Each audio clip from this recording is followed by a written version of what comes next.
Salut les amis, bienvenue dans cette nouvelle vidéo. Nous allons parler du match Newcastle contre Chelsea, le 4e championnat l'an dernier contre le malheureux 12e Chelsea.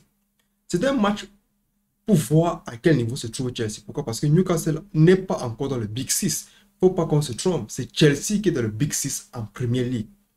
Malgré le fait qu'ils soient arrivés 12e l'année passée, c'est parce que le club manquait de subjectivité. Il n'y avait pas assez de percutance en avant-centre, ni de combinaison et d'entendre entre les joueurs pour pouvoir créer quelque chose et arriver potentiellement dans le top 5.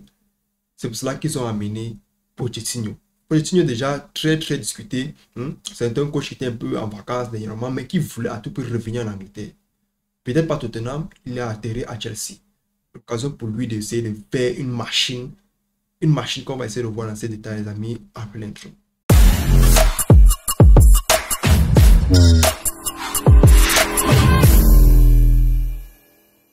Newcastle aujourd'hui et Chelsea sont deux grandes équipes. Avec Newcastle qui est dans l'émergence. Pourquoi? Parce qu'arriver 4e dans un championnat comme la Premier League et continuer à dominer les amis, deuxième avec le deuxième meilleur nombre de buts en toute l'année, je pense que Newcastle aujourd'hui c'est une équipe à respecter. C'est une équipe qu'il faut mettre en avant. C'est une équipe vraiment qui met les moyens en jeu et parle vraiment aux joueurs pour les performer, pour les mettre surtout dans les conditions de concurrence avec le banc, avec les joueurs qu'on peut recruter.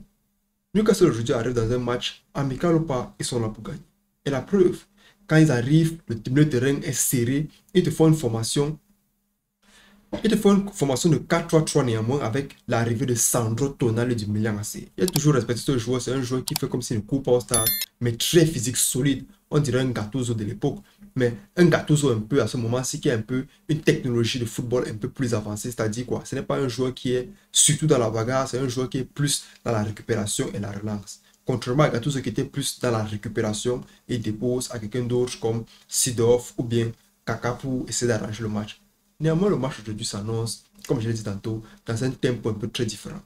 Ils ont bien qu'ils ont acquis un joueur, je parle bien sûr de Chelsea, qu'on appelle Nicolas Jackson. C'est un joueur que quand il rit, tu crois qu'il s'amuse alors qu'il ne blague pas. J'espère que vous avez saisi la nuance.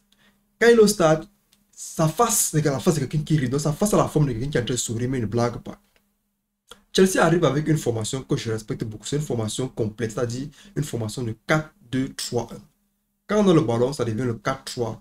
Quand on n'a pas le ballon, ça devient le 4-4-1-1. Ça dit quoi?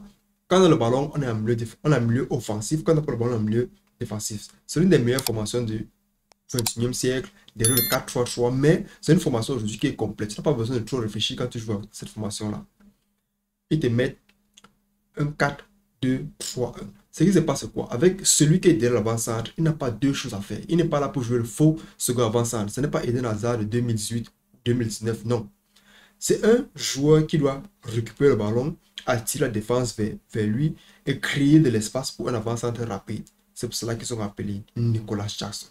Amorti, il recule sur le côté, il tape à l'intervalle. Ça n'a pas besoin d'être trop grand passeur ou bien ça n'a pas besoin d'être Kevin De Bruyne à ce moment-là. Ça n'a pas besoin d'être quelqu'un comme Gucci du Real de Madrid vers 2000, 2008, 2007. Tout ce que tu as fait, c'est d'envoyer la passe à un joueur rapide, il te prend le ballon et il faut la finition. Il faut la finition. Ce qui manquait à Chelsea l'année passée, c'était la finition. Ils avaient Sterling qui était rapide, mais ce n'est pas un finisseur.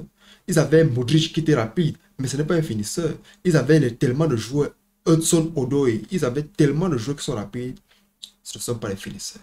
C'est ça qu'aujourd'hui, tous les grands clubs s'arrachent les grands finisseurs. Je parle bien sûr ici de Osimhen, je parle bien sûr ici de Harry Kane, je parle ici là de Kylian Mbappé, je parle ici là des joueurs comme Rashford. On veut des finisseurs. Chelsea aujourd'hui a un finisseur sénégalais qu'on appelle Nicolas Jackson. Très belle performance de sa part aujourd'hui. On essaie de voir si ça va continuer, ça va performer. Pourquoi pas continuer à marquer son nom. C'est un joueur qui arrive un peu dans l'ombre des joueurs comme Sadio Mané, dans l'ombre des Sarr, mais c'est un joueur que je regarde depuis Villarreal. Très physique, très solide. Je vous ai dit, les Sénégalais aujourd'hui sont les joueurs, quand ils mangent, ils finissent de manger, ils demandent maintenant, c'était l'introduction, ils demandent maintenant le corps du sujet. C'est-à-dire, il peut manger même un éléphant. L'éléphant finit dans son ventre, on ne voit pas ce qu'il a mangé. Mince, grand de taille noire, sec et dur. On a vu. Le ballon qu'il récupère sur le corner, il prend un ballon qui a d'abord été perdu, c'est-à-dire une contre-attaque qui a d'abord été perdue. Il part à la pression et réussit à prendre le ballon. Un autre joueur vient, il met le pied. Le pied, on appelle ça la cale 214. Quand il prend ça, il tourne, il avance. Même les supporters commencent à applaudir. C'est ça qu'on appelle la combativité. C'est ça qui manquait à Chelsea. Pourquoi? Parce qu'un autre joueur, je me rappelle ici, un autre joueur peut-être comme Sterling ne pouvait pas faire ça. Il va attendre peut-être qu'un autre défenseur vienne rechercher le ballon. Un joueur comme peut-être qu'il ne peut pas faire ça. C'est ça qu'on appelle la combativité. Quand tu fais ça une, deux fois, le coach veut revoir ça. Pourquoi? Parce que le coach aussi, il n'est pas seulement là pour vous faire jouer et vous aimer. Non. Vous jouez mal, c'est lui qui saute. C'est comme ça, puisque vous avez signé un contrat de 3 ans. On ne peut pas vous chasser par respect. Donc, si vous jouez mal, c'est le coach qui saute. Donc, quand tu performes bien au stade, le coach voit que non, celui-ci peut faire que mon poste reste et que mon salaire augmente. Il te met au stade la prochaine fois. Très belle performance de la part de Nicolas Jackson, les amis. Chelsea, dernièrement, a accueilli les joueurs comme Nicolas Nkoku. Christopher Nkoku, autant pour moi, excusez-moi pour l'erreur. C'est un joueur très technique. C'est un joueur qui joue pas la Neymar, un peu virevoltant. C'est un joueur qui a un peu ce contrôle du ballon-là qu'on aime bien. On a un peu peur des blessures. Pourquoi? Parce qu'en Angleterre, ça ne blague pas. Mais aujourd'hui, quand même, il a essayé d'être aussi précis que possible. Et on adore ça. Pourquoi? Parce qu'en défense, il y a déjà un milieu défensif très très posé. Pourquoi? Parce qu'il y a l'absence aujourd'hui de tellement de bons joueurs de Chelsea. Il y a l'absence de Matteo Kovacic, il y a l'absence de Kanté. Donc le milieu défensif aujourd'hui doit prouver.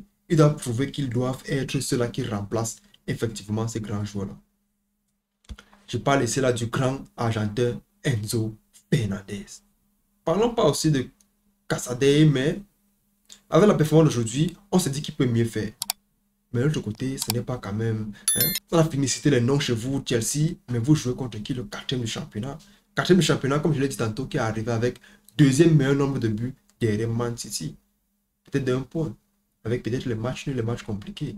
Donc c'est un match qui était vraiment très très attendu, surtout en Angleterre. Chelsea a très bien performé. Pourquoi? Parce que c'est eux qui mènent la danse et c'est Newcastle qui vient égaliser. Avec la belle performance du retour du Miguel Almiron, qui a été prêté dernièrement, mais qui revient au club avec cette envie-là de prouver qu'il ne veut plus être prêté. Néanmoins, Newcastle a les joueurs. Newcastle a tellement de joueurs. Je veux rappeler cela dernièrement que Maximum, potentiellement pas en Arabie Saoudite, avait un contrat très juteux. Ils ont tellement de joueurs. Je parle aussi bien sûr ici là de Isaac, Alexander Isaac. C'est un joueur qui te dribble. C'est un joueur qui te dribble, restait James. Même James se demande si c'est qu'on l'appelle encore l'un des meilleurs défenseurs en Premier League pour rien. Donc, très belle performance aujourd'hui de Isaac. Aussi d'Anthony Gordon. Mais ça n'a pas donné exactement ce que le coach voulait. Mais comme c'est un friendly game, personne n'est insatisfait du résultat. 1-1.